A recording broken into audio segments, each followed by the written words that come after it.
Senang nih kalau yang muda-muda biasanya senang nih. Nah, betul. Karena kaum milenial mungkin melihat cara mencapai tujuan RB ini mungkin punya ide-ide yang berbeda dengan kita gitu ya. Dari Pak Presiden gitu sebenarnya visinya tuh seperti apa sih sebenarnya untuk reformasi birokrasi ini? Iya, jadi Bapak Presiden ini kan sangat concern pada RB. Jadi kalau kita melihat sebuah kantor pelayanan yang sudah WBBM, bisa dijamin bahwa ini sudah prima gitu pelayanan yang akan diberikan gitu. Insya Allah.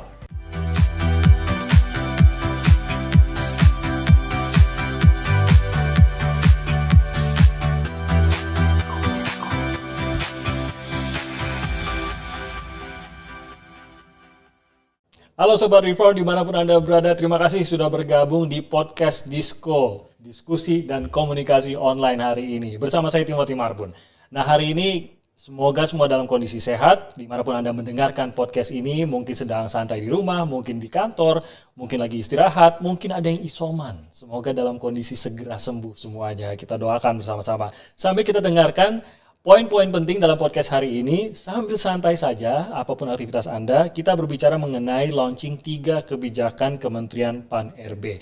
Nah, yang akan berbicara mengenai poin-poin hal ini sudah orang yang sangat tepat karena kita hari ini menghadirkan Deputi Bidang Reformasi Birokrasi Akuntabilitas Aparatur dan Pengawasan, RB Kunwas. Ada Profesor Dr. Erwan Agus Purwanto. Apa kabar, Prof. Erwan? Baik, Mas Tim. Sehat ya, Prof? Alhamdulillah. Ini saya enaknya panggil Prof atau Pak Erwan ya?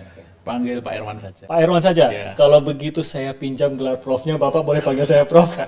Pengennya gantian nih. Yang nggak Prof pengen dipanggil Prof. Yang Prof dipanggil Pak saja. Baik, saya panggil Pak Erwan kalau begitu. Terima kasih Pak Erwan sudah hadir. Terima kasih Mas Timothy. Dan juga bergabung bersama kita melalui daring, ada Asisten Deputi Perumusan dan Koordinasi Kebijakan Penerapan Akuntabilitas Aparatur dan Pengawasan, ada Pak Kamarudin alias Pak Oding. Selamat kondisi sehat, selamat pagi Pak Oding, apa kabar? Alhamdulillah sehat, selamat pagi Prof. Timothy, Pak Erwan. Prof. Timothy, waduh Pak Oding, saya senang nih kalau mau ikutan saya nih. Tapi cukup satu kali aja Pak Oding, saya nggak enak lain kali dipanggil Prof. Timothy lagi. Terima kasih loh Pak Oding. Oke, jadi sudah ada 2 narasumber saya hari ini yang akan berbicara mengenai 3 kebijakan tadi. Karena ini kebijakan yang sangat-sangat penting dan pastinya ini semangatnya dalam semangat memperbaiki terus bagaimana kinerja kita untuk melayani bangsa ini. Betul ya? Betul. Pak Erwan ya. Betul, Mas Timothy. Saya mau pengenalan dulu Pak Erwan mengenai Kedeputian Bidang Reformasi Birokrasi, Akuntabilitas Aparatur dan Pengawasan. Namanya panjang, tugasnya pasti banyak nih Pak. Bisa jelasin dikit nih Pak? Iya, betul. Jadi memang tugas kedeputian RB Kunwas ini singkatnya RB Kunwas pokoknya gitu aja ya. Singkatnya RB Kunwas ya, mengawal reformasi birokrasi di Indonesia. Mengapa demikian? Kalau kita bicara tentang reformasi birokrasi atau RB begitu, ini sangat penting Mas Timothy karena RB ini menjadi tools ya, menjadi alat untuk membantu bagaimana pemerintah, bagaimana presiden kita itu bisa mewujudkan tujuan-tujuan pembangunan nasional ya, hal-hal yang menjadi prioritas dari presiden. Nah, kedeputian kami ini fokusnya itu mengawal percepatan pelaksanaan reformasi birokrasi, tentu dengan berbagai macam strategi yang tepat, yang relevan begitu ya. Nah, strategi ini utamanya adalah untuk tadi, kalau kita bicara tentang RB sebagai toolsnya ini kan tentu sesuatu yang ideal begitu ya, mewujudkan birokrasi yang bersih, yang akuntabel, kemudian juga capable, birokrasi yang mampu memberikan pelayanan prima. Nah, oleh karena itu upaya kita ini untuk terus meningkatkan tadi akuntabilitas dan juga meningkatkan bagaimana agar birokrasi mampu memberikan pelayanan prima kepada masyarakat kita begitu. Ini cukup luas dong Pak Erwan, karena kan untuk melayani bangsa ini bangsa yang besar. Iya betul. Gimana tuh Pak Erwan merumuskan semua itu khususnya? Nah itu tadi agar kita mampu mewujudkan sosok ideal dari birokrasi kita, maka kita perlu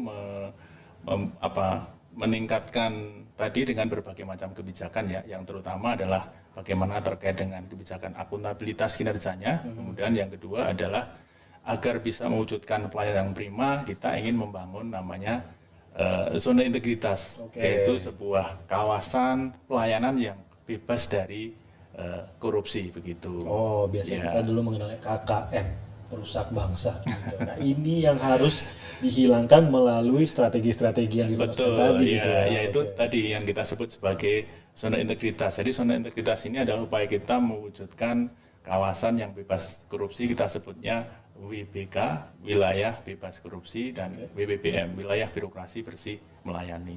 Luas akan merasakan. Tapi ini kan sebenarnya ide besarnya memang tetap dari pusat gitu Pak, dari Pak Presiden gitu. Sebenarnya visinya tuh seperti apa sih sebenarnya untuk reformasi birokrasi ini, Pak Irwan? Iya, jadi Bapak Presiden ini kan sangat concern pada RP. Kalau kita lihat prioritas kerja beliau punya 5 prioritas kerja, dari pembangunan SDM, mempercepat pembangunan infrastruktur tentu saja ya, kemudian menyederhanakan berbagai macam peraturan perundangan, dan yang keempat ini adalah reformasi birokrasi, serta yang kelima adalah bagaimana memanfaatkan APBN ini sebaik mungkin untuk kepentingan masyarakat kita. Nah, 2 aspek ini, reformasi birokrasi dan bagaimana memanfaatkan APBN ini, saya kira termasuk tadi praktik reformasi birokrasi. Jadi itu adalah concern Bapak Presiden terkait dengan reform. Nah, karena concern beliau itu, maka kita punya namanya KPRBN ya, komisi yang dirancang khusus untuk mengawal pelaksanaan reformasi birokrasi ini. Yang ini langsung dipimpin oleh Bapak Wakil Presiden kita. Oke, jadi memang sampai kontribusi pada APBN kita juga akan lebih tepat sasaran, kinerja yang lebih efektif bisa berdampak ke sana gitu ya. Betul. Saya yakin dalam banyak kesempatan beliau menyampaikan bahwa setiap rupiah dari APBN ini harus betul-betul bermanfaat bagi masyarakat. Beliau mengatakan jangan hanya sen gitu ya, sansen, tapi harus delivered. Artinya betul-betul APBN ini sampai kepada masyarakat dan bisa dinikmati dampaknya oleh masyarakat kita. Oke, itu kita lagi sering dengar tuh, benar. Jangan cuma sudah sen kok gitu, tapi delivered nggak tuh? Harus delivered. Itu menjadi poin yang sangat penting. Nah, kalau begitu gini nih, ini pertanyaan yang mungkin harus lebih konkret lagi nih, Pak Irwan. Sejauh ini bisa digambarkan nggak tuh Pak Irwan? Apa sih sebenarnya capaian yang dihasilkan setelah kita menjalani reformasi birokrasi, akuntabilitas kinerja dan zona integritas tadi tuh? Iya, kita kan sudah lama ya melakukan reformasi birokrasi ini.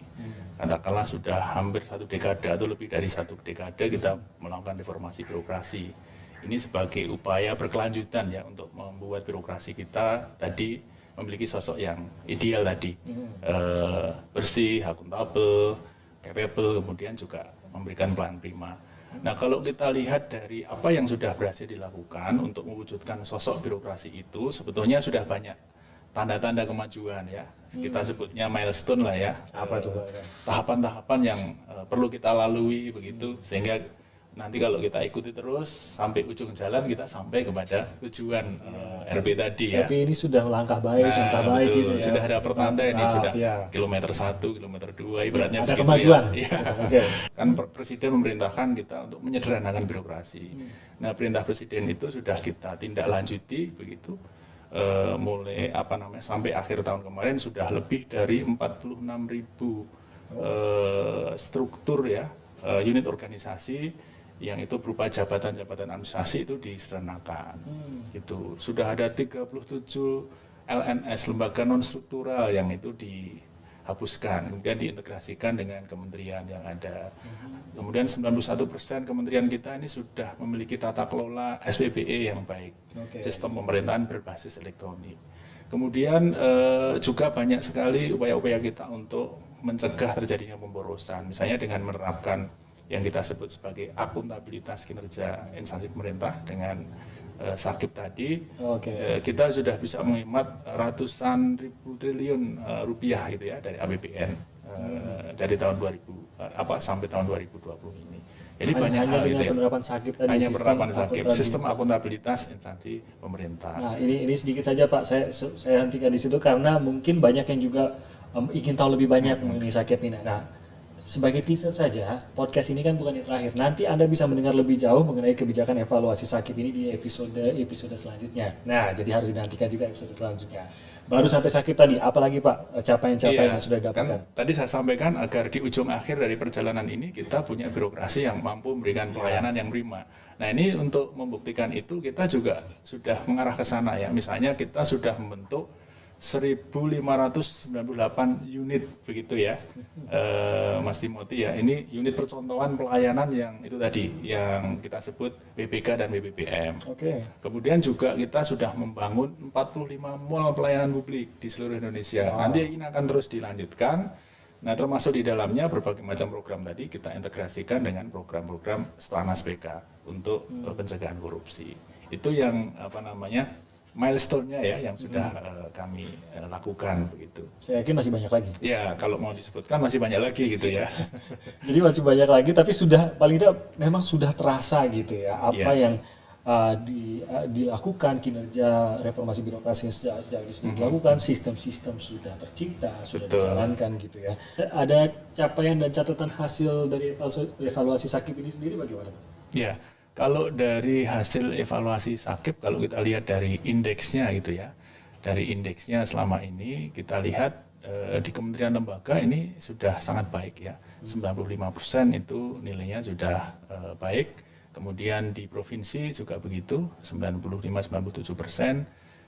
Di kabupaten kota ini yang sedikit agak ketinggalan ya, baru 64%. Wah, ini harus dikejar. Ya, jadi memang fokus kami kemudian RB dan pelaksanaan Sakip ini di kabupaten kota.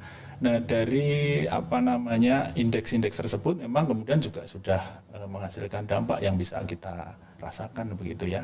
Misalnya semakin banyak instansi pemerintah ini yang telah menerapkan prinsip disebut money follows program. Jadi uang itu harus ikuti programnya, kemudian program follows result. Jadi harus ada hasilnya begitu.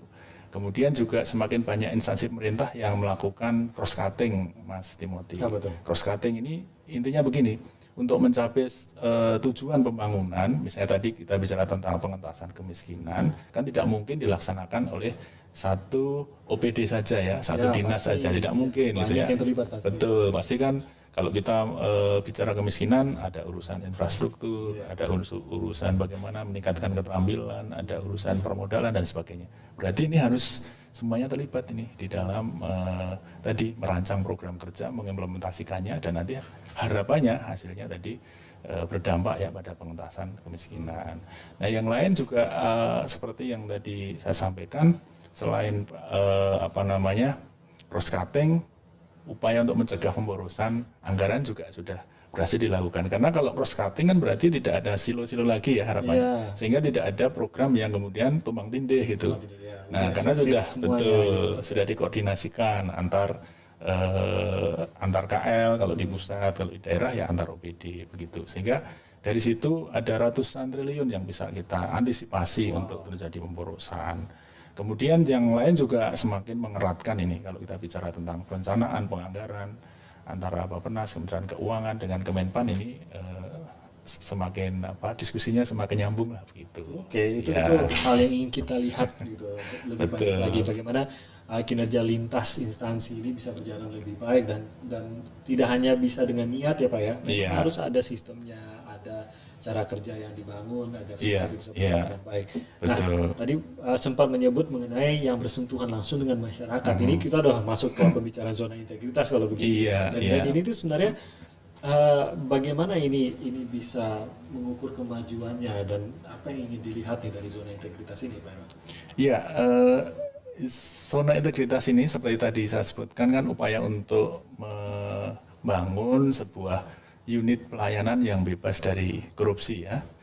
Nah, boleh dikatakan ini merupakan miniatur RB gitu. Jadi kalau RB tadi perbaikannya holistik, semua aspek birokrasi kita perbaiki, dan kalau menunggu perbaikannya selesai, barangkali masyarakat sudah gak sabar ya. Kapan ini kita menikmati hasilnya gitu kan? Nah, sehingga Z ini sebetulnya upaya kita untuk mempercepat gitu ya, agar masyarakat segera merasakan perbaikan-perbaikan yang sudah kita lakukan. Nah, dengan zona integritas ini kita memilih unit-unit garda depan, unit yang langsung berhubungan dengan masyarakat dalam memberikan pelayanan.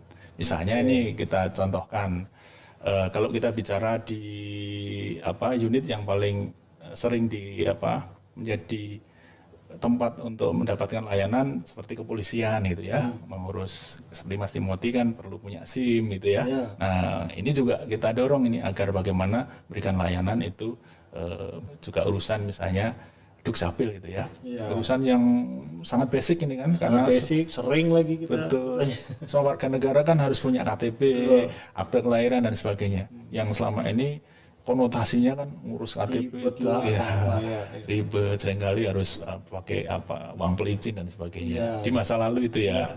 Nah dengan ZI sekarang masyarakat bisa menikmati pelayanan itu semua dengan tadi bebas dari korupsi. Oke. Nah jadi kita sudah bicara mengenai sakit dan ZI, dan ternyata inilah kebijakan baru dan memang terkait dengan hal ini Pak Irwan ya. Betul. Bisa jelaskan sedikit Pak Irwan. Iya. Jadi memang betul ya.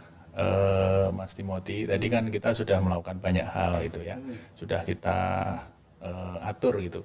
Namun demikian kalau kita bicara tentang konteks hari ini, peraturannya dibuat 5 tahun yang lalu. Sementara dunia itu hari ini begitu cepat berubah gitu ya.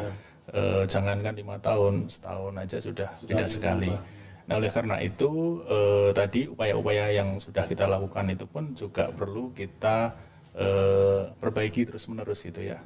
Prinsipnya continuous improvement, sehingga kita perlu mengeluarkan regulasi yang baru ya, agar tadi kontekstual, agar sesuai dengan realitas zamannya hari ini. Yang lain juga kita mendengarkan juga kan, kita tadi punya mitra di dalam RP ini, tidak mungkin Kemenpan melakukan RP sendiri, pasti melibatkan kementerian, lembaga, pemerintah daerah, dan di dalam pelaksanaannya tentu saja ada masukan-masukan gitu ya.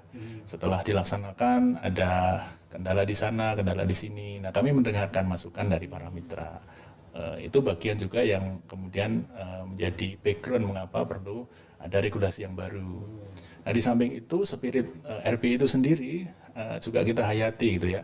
Karena di dalam tadi melakukan implementasi berbagai macam regulasi, sebetulnya kan kita melayani gitu ya, membantu bagaimana KL daerah itu melakukan RP. Nah, agar pelayanan makin baik, tidak rumit gitu ya. Kalau selama ini kita lakukan review, kok ini peraturannya kelihatannya membuat rumit gitu ya, sulit dilaksanakan. Nah, itu kita perbaiki agar menjadi lebih mudah. Kan spiritnya begitu. Pak Presiden kan minta yang sulit dibuat mudah gitu ya. Nah kita juga begitu. Nah dengan peraturan-peraturan yang baru ini, kita harapkan yang tadinya rumit ini menjadi lebih mudah. Itu spirit di dalam peraturan yang kita luncurkan hari ini. Nah ada Permen Pan RB nomor 88 tahun 2021, nomor 89 tahun 2021, dan nomor 90 tahun 2021. Boleh dijelaskan Pak kebijakan-kebijakan baru ini? Iya. Jadi kita punya 3 permen ya. Permen 88 tadi terkait dengan bagaimana pedoman evaluasi SAKIP, sistem akuntabilitas kinerja instansi pemerintah. Kemudian Permen Pan 89 2021 ini terkait dengan penjenjangan kinerja instansi pemerintah. Ini masih berkaitan. Kalau Permen Pan 88 tadi terkait dengan SAKIP, di dalam SAKIP itu ada toolsnya dengan membuat perencanaan itu, membuat penjenjangan kinerja begitu ya. Kemudian yang ketiga adalah Permen Pan 90 2021 ini tentang pembangunan dan evaluasi zona integritas. Tadi kami sampaikan betapa sangat penting zona integritas, dan alhamdulillah hari ini manfaatnya sudah dirasakan oleh masyarakat begitu. Dan ada 3 peraturan. Ada keputusan menteri juga ya Pak? Ya, yang lain ada keputusan menteri 1453, ini lebih bersifat internal ya, yang mengatur bagaimana pedoman evaluator. Jadi kita juga ingin profesional, seperti tadi kami sampaikan dalam pelaksanaan RP ini kan kemudian nanti dievaluasi ya, yang mengevaluasi tentu saja para evaluator dari Kemenpan. Nah untuk menjaga profesionalitas kerja para evaluator, itulah kami punya pedoman itu. Oh jadi ini kementerian keputusan menterinya memang selaras untuk perbaikan juga karena ada tiga Permenpan ini. Betul. Keputusan Menteri ini selaras untuk perbaikan itu juga gitu lah Iya, ya, agar betul, berjalan betul, dengan baik, betul. internalnya juga Internalnya menjalankan. perbaiki ya. Internalnya juga menjalankannya dengan baik. Nah, saya ke Pak Oding kalau begitu, Pak Oding mungkin bisa berbicara lebih jauh nih mengenai Permenpan 88, 89 dan 90 ini, Pak Oding. Ya, baik. Jadi Permenpan 88 ini adalah pengganti atau perbaikan ya dari pedoman evaluasi sakit yang lama, yaitu Permenpan nomor 12 tahun 2015. Demikian juga untuk Permenpan 90 tahun 2021 ini merupakan pengembangan atau perbaikan dari kebijakan pembangunan dan evaluasi zona integritas yang lama, yaitu Permenpan nomor 10 tahun 2019.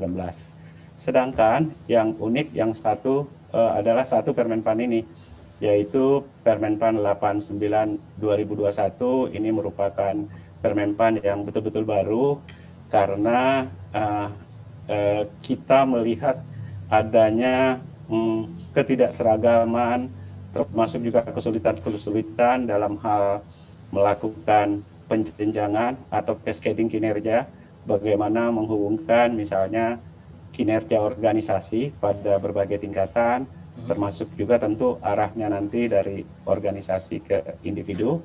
Maka lahirlah Permenpan baru ini, yaitu Permenpan nomor 89 tahun 2021. Saya pikir itu sementara yang bisa saya tambahkan, Bung Timothy. Oke, makasih Pak Oding. Jadi yang paling baru ini 89, tapi menurut saya ini poin yang sangat baik sekali ya untuk cascading tadi ya. Nah, Pak Herman bisa dijelaskan nggak? Kalau kita melihat aturan ini di tahun 2021 ini juga kan perbaikan dan ada aturan yang baru tadi sudah dijelaskan Pak Oding, khususnya untuk Permenpan 89. Sebenarnya apa urgensinya aturan-aturan ini keluar saat ini, Pak? Ya tadi background-nya sudah saya sampaikan ya, Mas Timothy. Mungkin aspek lain yang lebih teknis barangkali mengapa kita mengeluarkan kebijakan-kebijakan baru tersebut, 3 Permenpan tadi, ini juga tujuannya untuk menjawab problematika ya yang selama ini kita hadapi di dalam implementasi peraturan yang lama. Selama evaluasi ZI misalnya kita berharap ini nanti bisa diwujudkan tata kelola pelaksanaan evaluasi yang lebih baik, lebih transparan dan juga lebih akuntabel begitu. Kemudian kita juga berharap dengan peraturan yang baru ini, hasil dari pembangunan ZI ini bisa makin lebih berdampak langsung pada masyarakat. Itu yang dirasakan langsung ya, tadi itu ya. Betul. Tadi kan saya sampaikan masyarakat sudah merasakan hasilnya sih. Tapi ini kita ingin makin memperbaiki gitu. Kemudian juga agar para evaluator ini lebih tepat waktu ya di dalam menyampaikan laporannya. Terutama kalau tadi kita bicara tentang evaluasi akuntabilitas kinerja instansi pemerintah atau AKIP. Yang selama ini karena prosedurnya itu panjang gitu ya, sehingga ribet kan pengisiannya oleh KL dan daerah, sehingga ini membuat ada delay gitu. Nah, ini kita sederhanakan. Kemudian yang terkait dengan penjenjangan kinerja tadi, harapannya ini kan terkait dengan manajemen kinerja ya, sehingga kita bisa membantu proses perencanaan kinerja di instansi pemerintah ini makin baik gitu, semakin meningkatkan akuntabilitas, efisiensi. Seperti tadi di awal saya sampaikan, ini adalah concern Bapak Presiden ya, bahwa pemanfaatan APBN itu harus betul-betul efisien, efektif, dan menghargai Rp1 pun dari anggaran kita gitu. Pesannya begitu. Nah, sehingga dengan adanya penjenjangan kinerja ini betul-betul hal itu bisa diwujudkan, karena akan nyambung gitu ya antara bagaimana desain besar kinerja organisasi dengan eksekusinya sampai pada level individu. Sehingga kalau individu sibuk itu bukan sibuk sendiri-sendiri, tetapi at the end of the day ketika semuanya sibuk, ujung akhirnya nanti meraih kinerja organisasi. Jadi hasilnya ya betul. Nah, tadi kalau disampaikan tadi dari 2 peraturan kementerian ini ada 2 kebijakan yang sifatnya mengganti kebijakan yang lama. Nah, tapi bisa dijelaskan apa aspek yang berubah di sini? Untuk kebijakan ZI ya, hal utama yang berubah itu yang pertama ini terkait dengan penguatan atas kriteria pengusulan dan penetapan predikat WBK dan WBBM ya. Jadi ya intinya seperti tadi saya katakan, kalau kita bicara bebas korupsi, kemudian birokrasinya bersih dan melayani, ini kan predikat yang serius ya, tidak main-main itu ya. Sehingga ini harus kriterianya ini harus makin kokoh itu ya. Kalau kita beri WBK WBBM ini betul-betul nanti terbukti itu ya. Tidak tiba-tiba setelah kita beri predikat, wah ada yang kena OTT misalnya begitu. Jadi ini istilah zaman sekarang predikatnya nggak kaleng-kaleng gitu ya. Udah benar kalau sampai dapet yang memang benar-benar sudah membuktikan diri gitu ya. Nah, ini salah satunya mengapa kita perbaiki ya permenpannya. Kemudian yang kedua ini tentang kerangka logis penilaiannya. Bagaimana cara kita menilai agar unit kerja tadi kemudian mendapatkan predikat BPK dan BBBM. Begitu. Nah ini Pak Oding mungkin bisa menjelaskan lebih jauh nih Pak, sebenarnya perbaikan kriterianya ini seperti apa Pak Oding? Ya, jadi banyak kriterianya khususnya untuk pembangunan zona integritas. Jadi secara spesifik, kalau kita tahu kan baik dalam penilaian zona integritas ini didasarkan pada logical framework hubungan antara pengungkit dengan hasil. Nah, di pengungkit, di Permenpan yang lama, itu kan pada dasarnya hanya terdiri dari aspek pemenuhan yang seringkali dalam praktik ini oleh teman-teman di instansi pemerintah lebih bersifat dokumentatif. Nah, sekarang kita di komponen pengungkit ini tidak hanya didasarkan kepada tadi aspek pemenuhan untuk 6 area perubahan itu, tapi juga didasarkan pada aspek reform yang lebih substansial. Jadi kalau yang pemenuhan tadi lebih ke aspek formalnya, nah yang aspek reform ini lebih substansial, yaitu bagaimana upaya-upaya nyata mereka dalam melakukan perubahan dari kondisi existing yang ada menjadi kondisi yang baru, yang tentu akan terlihat dari inovasi-inovasi atau terobosan-terobosan mereka pada masing-masing area perubahan tersebut. Selanjutnya, yang di komponen hasil itu perubahan yang terlihat adalah bagaimana kita sekarang misalnya baik di tingkat instansi ini melihat capaian kinerja dari unit kerja tersebut. Jadi itu perubahan yang sangat mendasar, walaupun secara keseluruhan sebenarnya ada 2 kategori yang kita lakukan perbaikannya. Yang pertama dari segi bagaimana persyaratan-persyaratan yang dibutuhkan baik di tingkat instansi maupun di tingkat unit kerja yang diusulkan dalam hal kriteria untuk pengusulannya. Nah, ini kita semakin selektif dalam hal ini, jadi ada semacam entry barrier lah, sehingga tidak semua yang sudah ditetapkan oleh instansi itu bisa langsung diusulkan ke kita, tapi ada kriteria-kriteria tertentu yang kita tentukan jadi semacam filtering begitu. Demikian juga dalam hal penetapannya, kita juga melakukan perbaikan-perbaikan baik untuk dalam hal pemenuhan di kriteria pengungkitnya maupun hasilnya yang secara khusus mungkin di komponen hasil itu adalah bagaimana hasil penilaian kinerja dari unit kinerja itu sendiri. Dalam hal ini bagaimana capaian kinerjanya tentu bisa lebih baik dari waktu ke waktu. Saya pikir itu sementara yang bisa saya tambahkan. Jadi memang ada perubahan bobot ya, ada penetapan WBK dan WBBM ini ya, Pak Oding ya. Nah tapi kita ingin tahu juga, tampaknya ada ketentuan tambahan juga nih, Pak Irwan ya. Betul. Iya, ada beberapa hal yang menjadi ketentuan tambahan di dalam Permenpan ini. Misalnya ada penentuan pembangunan sektor prioritas ya. yang ini akan menjadi fokus perhatian kita, yang mana itu sektor prioritasnya. Kemudian yang kedua, ini bagi instansi pemerintah yang unit kerjanya ini telah berpredikat menuju WBK, WBBM lebih dari 30%, maka nanti instansi tersebut tidak perlu mengajukan unit kerjanya itu untuk mendapatkan WBK, WBBM. Karena seperti tadi saya sampaikan, ini kan sebetulnya miniatur RB gitu ya. Kalau sudah 30% unitnya, ini kan kalau seluruh instansi pemerintah 100%. Kalau 30% sudah mampu menunjukkan karakter RB, mestinya mereka bisa melanjutkan sendiri. Artinya sudah dewasa gitu ya. Kalau kita bicara ibaratkan manusia, dia sudah manusia yang dewasa, yang tidak perlu harus diawasi orang tuanya gitu.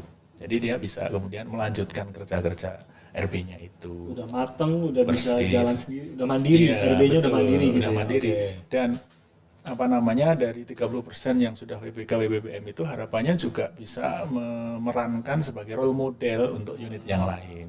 Karena kan di dalam instansi pemerintah itu berarti sudah banyak nih yang baik gitu ya, yang punya predikat bebas korupsi dan birokrasi bersih melayani. Tentunya perannya tidak hanya untuk dirinya sendiri ya, tidak hanya inward looking, pokoknya unit saya yang paling baik, mestinya kemudian dia akan membantu unit yang lain. Oke, Ya. apa yang baik yang sudah dijalankan bisa Betul. diceritakan, diterapkan di Iya, lainnya. Oke. persis. Itu juga salah satu kriteria ketika kita menilai apakah satu unit itu layak kita beri predikat WBBM misalnya, itu adalah perannya tadi ya.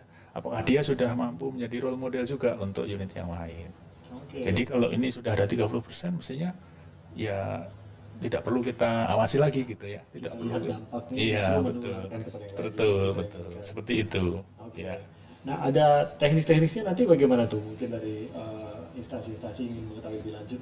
Ya, nanti ini untuk yang detail terkait hal ini akan kami atur lebih lanjut ya di dalam surat edaran resmi maupun pedoman, panduan begitu yang akan kami kirimkan kepada para mitra kami. Oke. Ya. Nah, lebih jauh mengenai perubahan pada kebijakan evaluasi sakit. Nah, ini seperti apa? Pak Irwan?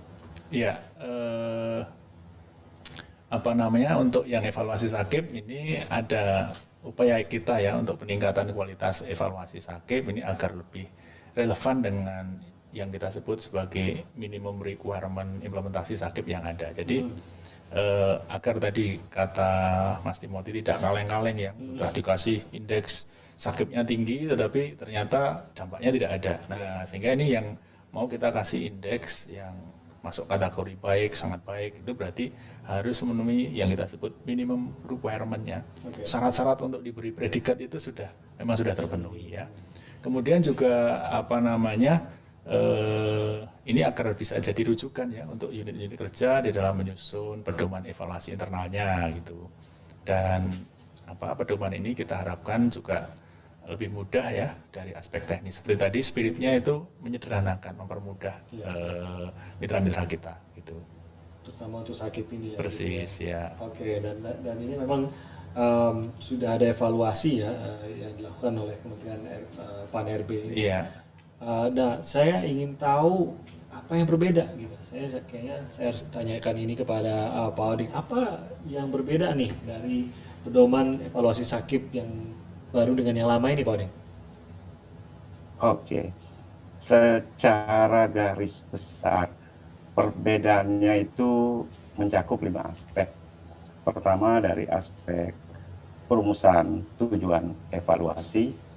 Nah, di sini kita mengatur lebih teknis lagi bagaimana teknik-teknik atau cara-cara yang harus digunakan dalam hal mendapatkan informasi tentang implementasi SAKIP di tingkat instansi pemerintah. Kemudian yang kedua, kita juga melakukan perbaikan yang menyangkut bagaimana tata cara tim evaluator dalam menentukan luasnya ruang lingkup yang harus dievaluasi dalam rangka mendapatkan informasi tersebut. Serta ketiga, ini bagaimana yang menyambung yang disampaikan Pak Irwan tadi, bahwa kita ingin lebih implementatif. Oleh sebab itu, di dalam hal aspek yang ketiga ini, perancangan desain evaluasinya kita itu lebih cenderung menggunakan metodologi yang pragmatis, sehingga tentu ini bisa lebih praktis dalam hal penggunaan oleh evaluator di lapangan, dan demikian juga tentu dalam hal pemilihan tekniknya. Ini kita usahakan agar lebih selaras dengan tujuan evaluasinya, sehingga lebih mudahkan juga bagi teman-teman evaluator, termasuk juga di sini tentang sumber daya, instrumen, dan berbagai alat-alat lain yang dibutuhkan dalam proses evaluasi tersebut. Kemudian yang keempat, itu menyangkut pelaksanaan evaluasinya, baik evaluasi yang bersifat dalam artian bagaimana pra-evaluasi dilakukan, maupun saat pelaksanaan evaluasinya. Termasuk juga tentu mekanisme pelaksanaan evaluasi. Di sini bagaimana teman-teman bisa sejak awal mendapatkan informasi awal ya, atau pra-evaluasi kita sebutnya, termasuk juga untuk pelaksanaan evaluasinya. Karena kita tahu dalam evaluasi akuntabilitas kinerja yang sekarang ini, salah satu perubahan mendasar itu yang terkait tadi dengan ruang lingkup, yang tentu akan mempengaruhi mekanisme pelaksanaan evaluasi, di mana di pedoman yang lama itu kita melihat dua aspek, yaitu aspek sistem yang terdiri dari perencanaan kinerja, pengukuran kinerja, pelaporan kinerja maupun evaluasi kinerja, serta capaian kinerja.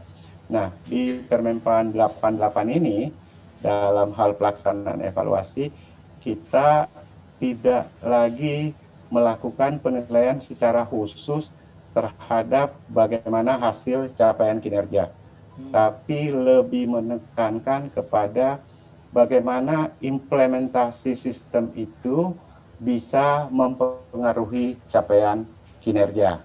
Dan di sini juga kita tidak lagi didasarkan pada sebagaimana di pedoman sebelumnya yang cenderung terdiri dari kriteria-kriteria untuk setiap pertanyaan, terdiri atas kriteria-kriteria. Kita ini cenderung ke arah yang lebih bersifat menyimpulkan, konklusif terhadap 4 subkomponen tadi: perencanaan kinerja, pengukuran kinerja, pelaporan maupun evaluasi kinerja.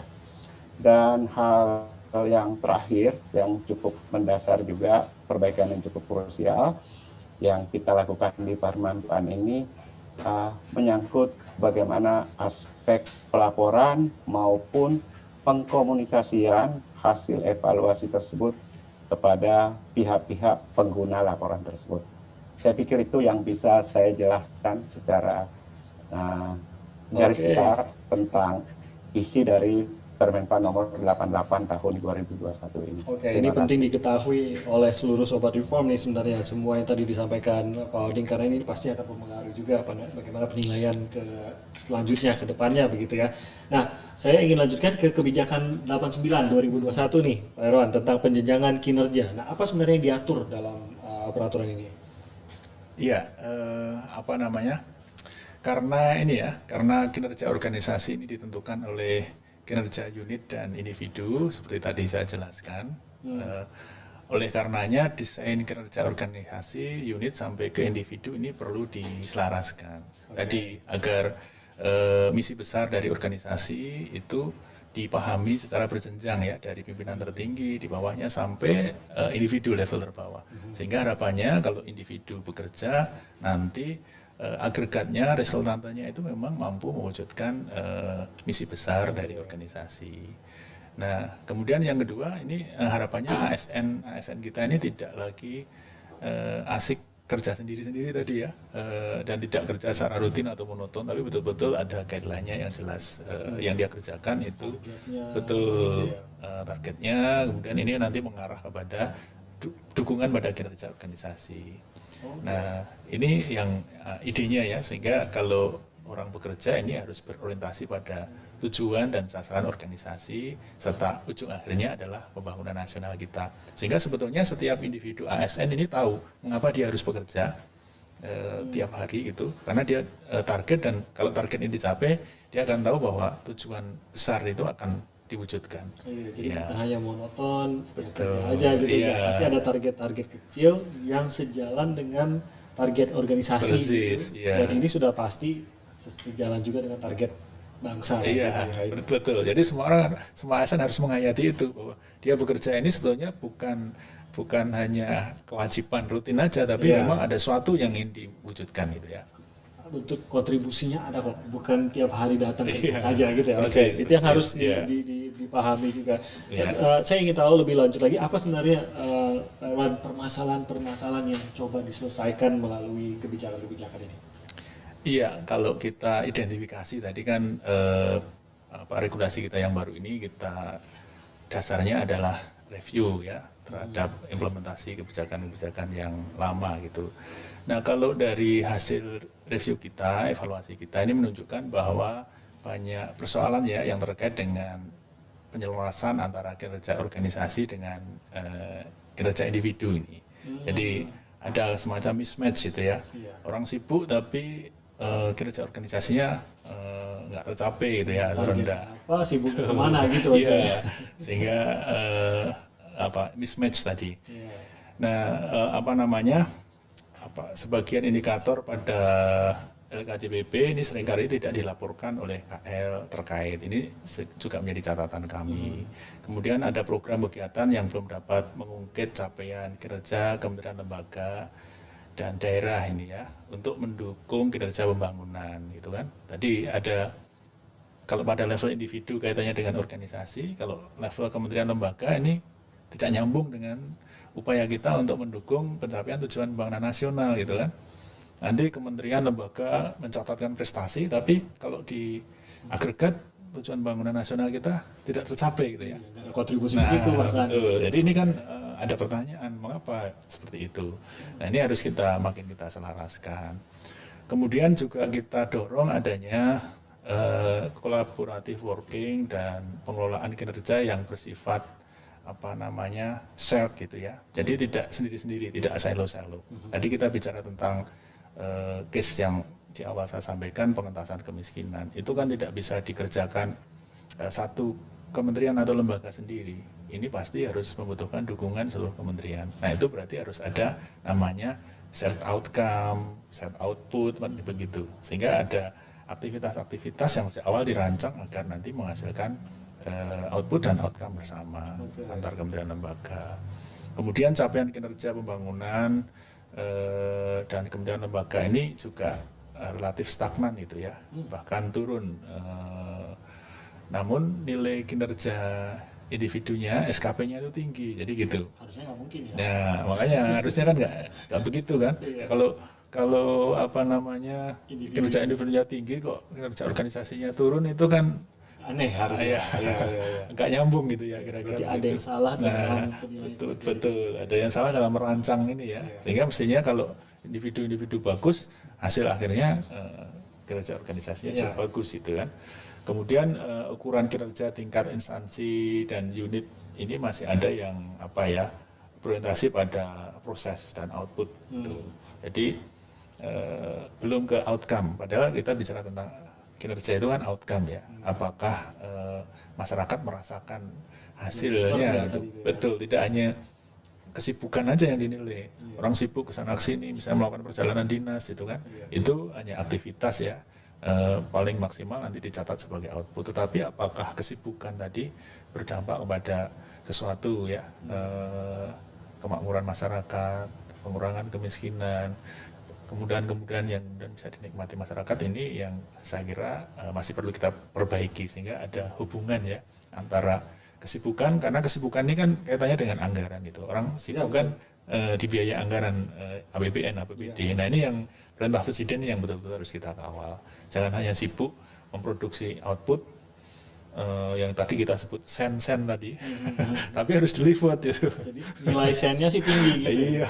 Pas dicek deliver kok nggak nyampe atau nilainya jelek pada saat deliver. Nah, ini. Nah, kita sudah mulai ke penghujung dari acara podcast kita hari ini. Saya ingin tahu singkat saja mungkin Pak Irwan, yang akan menjadi fokus dari kedeputian Anda di RB Kunwas di tahun 2022 ini? Iya, ya kita punya beberapa program ya untuk rencana kebijakan di tahun 2022. Untuk yang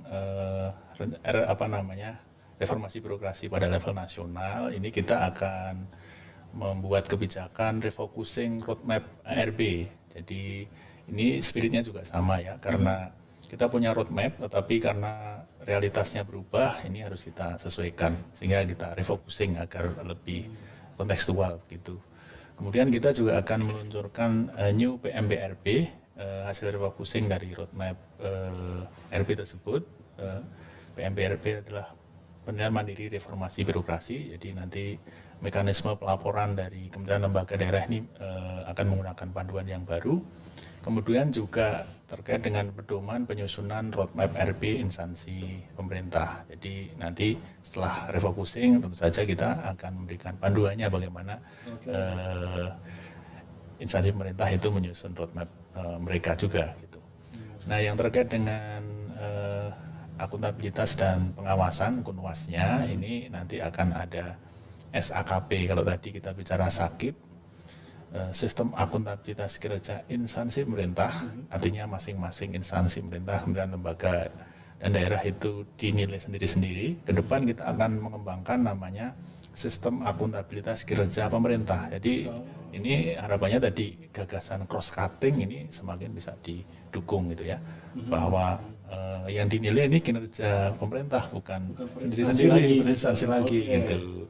Kemudian juga akan dilakukan revisi Permenpan 53 tahun 2014, dan juga tadi kalau kita bicara tentang efisiensi yang sudah saya ceritakan ya, sudah ratusan triliun, dengan penerapan SAKIP ini kita bisa mencegah terjadinya pemborosan anggaran. Maka ke depan kita akan perbaiki bagaimana cara perhitungan efisiensinya untuk makin lebih akurat kita menghitung efisiensinya itu.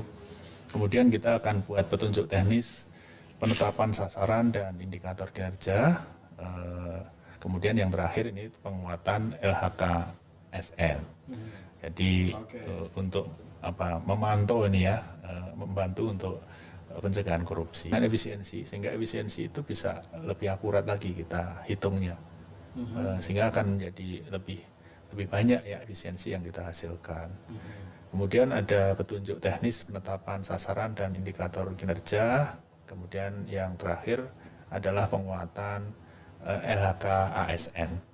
Ini yang terkait dengan bidang Kunwas.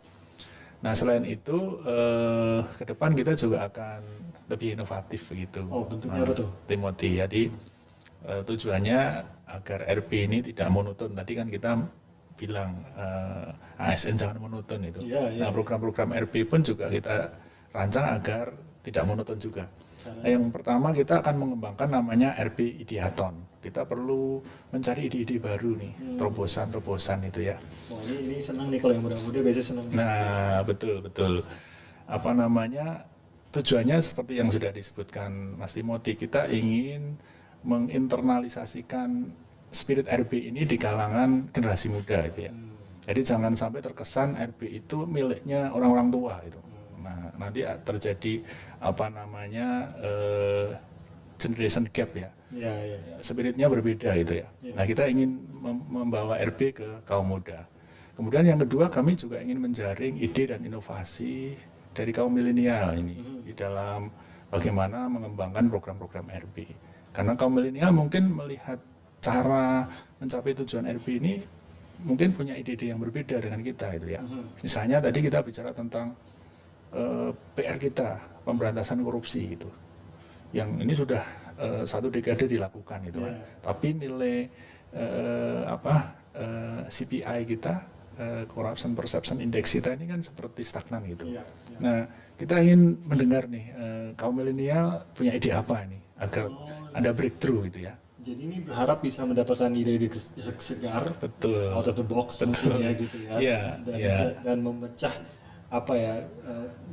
kondisi monoton yang mungkin sering dialami. Persis, ya. Ya, jadi terbuka nih untuk ini ya. Untuk kaum milenial seperti apa kontribusinya akan kita dengar, ide-idenya apa yang segar. Juga ada forum komunikasi ya dengan ASN milenial agar mereka punya tempat untuk menyampaikan gagasannya, ide-idenya gitu. Ada forum BPKW BBM yang sudah BPKW BBM pengalamannya seperti apa. Tadi kita bicara tentang role model, tentang bagaimana dia menularkan tadi kan. Oh, ini tempat sharingnya. Nah, ini tempat sharing, cari ide-ide.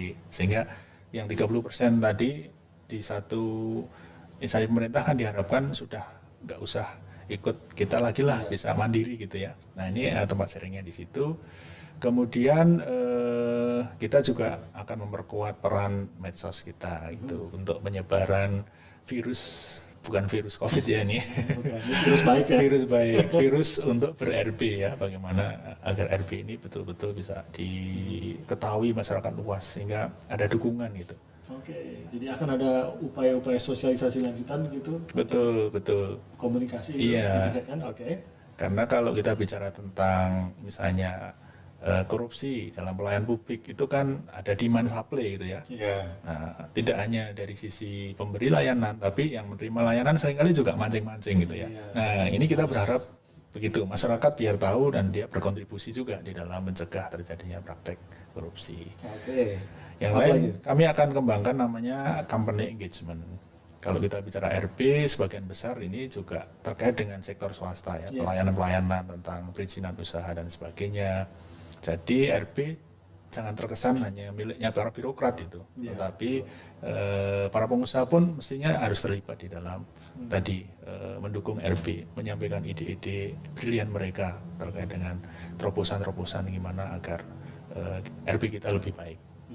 Dan terakhir nanti akan kita kembangkan RP Corporate University. Jadi idenya begini, kita sudah puluhan tahun melakukan RP, banyak tacit knowledge yang kita produksi ya, karena setiap tahun kita mengimplementasikan berbagai macam kegiatan dan pengetahuan itu perlu didokumentasikan gitu ya, agar tadi menyambung antar generasi satu dengan generasi berikutnya. Apa yang berhasil dilakukan, apa kekurangannya, ini bisa saling dipelajari ke depan sebagai sebuah pengetahuan. Begitu. Itu setuju sekali ya, karena reformasi birokrasi ini sesuatu yang harus berkelanjutan, berkesinambungan Iya, kan gitu. betul. Agak mundur lagi kalau kita harus memulai satu bagian lagi dari awal lagi Iya, gitu. iya. Kemunduran lah. Jadi bagaimana agar terus berkesinambungan dan hasilnya pasti akan maju terus mencapai target iya, tadi ya. betul Pak Dicapai. Mas Timothy. Oke, itu semua yang akan terjadi tahun 2022, Pak Oding. Tadi saya dengar sosialisasi akan berlanjut terus nih, Pak Oding nih. Apa yang sudah dipersiapkan juga nih, Pak Oding? Wah, banyak hal, tapi saya pikir tadi sudah sangat lengkap nih disampaikan oleh Prof. Erwan.